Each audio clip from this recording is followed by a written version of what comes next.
All right, so let me give you the highlights of the construction of a curbless shower. A lot of people are confused about this, and I can understand why. I mean, when you see the finished product, all you see is a nice flush surface into the shower, and it doesn't make a whole lot of sense how that was done. Majority of the systems out there, including the Hydro-Blok system, is created so that you can recess the plywood within the shower area. So you can see my existing floor joist here and here. I have the plywood built in between it so it's at the same level as the joist.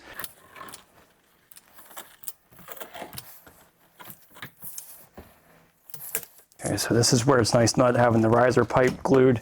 Just take it out, put your plywood down, and then cut out where that needs to be.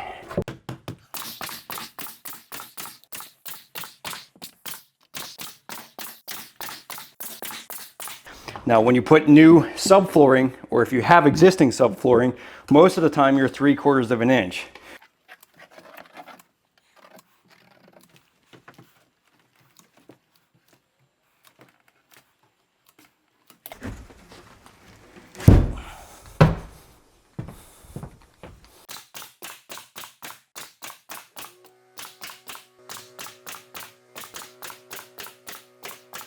So you have a 3/4 inch drop down into the shower, and these shower pans are made an inch thick. So this, once set into place, you basically have a 1/4 inch difference in height between the outside floor and the inside.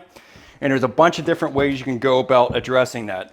One, which is the one that we're going to be doing in this particular bathroom, is to use an uncoupling membrane. This is a 1/4 inch uncoupling membrane made by HydroBlok. It's waterproof, and it makes a nice seamless entrance into the shower. So this is going to build it up the outside floor that 1/4 inch. The uncoupling membrane is also used to separate the plywood layer from the tile layer, and preventing cracks, and basically it's a crack isolation membrane.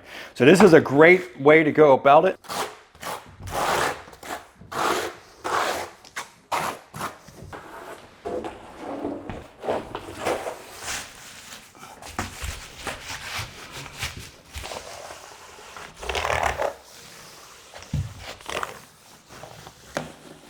Another alternative is to use their 1/4 inch foam board.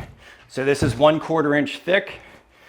You can thin set this down and screw it into place, and that would also make a nice transition into the shower. Now, one reason that you really might want to go with this is that if you're doing some small mosaic tiles, if you're doing penny tiles, if you're doing something less than 2 inch by 2 inch tiles, this would be a great way to go because it's a nice smooth surface. It's going to be easy to tile over. So this is a great way, and this would also be 100% waterproof on the outside floor. And the third way would be to simply floor level the entire outside floor area and just floor level up to the shower pan. In some ways, that could be the most foolproof way. If you had an unlevel floor on the outside floor, or if you had a little bit more of a raise on the pan from one side or the other, you can make everything perfectly transitioned. So just adding floor leveler. Now, the one thing you would want to do on top of the floor leveler is to actually do a liquid waterproofing so that you have everything 100% waterproof. That's the one big difference between a tiled shower and a curbless shower is waterproofing. You really want to have, at the very minimum, 3 feet of waterproofing outside of the shower.